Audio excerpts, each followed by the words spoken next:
So ayan na si Snappy, namamalingki na lang.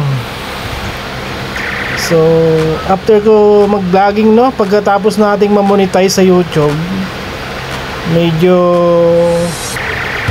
lumaylo na ako, hindi na ako nakapag-vlog, no. Hindi ko alam kung bakit ako tinamad, pero nanghihinaya ako dahil monetize na yung YouTube natin. Bali ayan pala yung daily routine ko, no.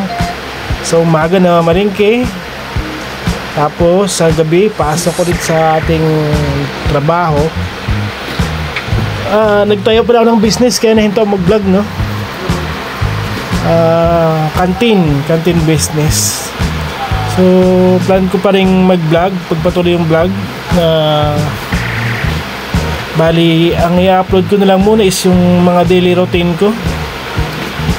Tuturuan kayo ng mga discarding malupit sa buhay para magkaroon kayo ng idea sa buhay kung anong mga gusto niyo pong extra income. Yun lang po.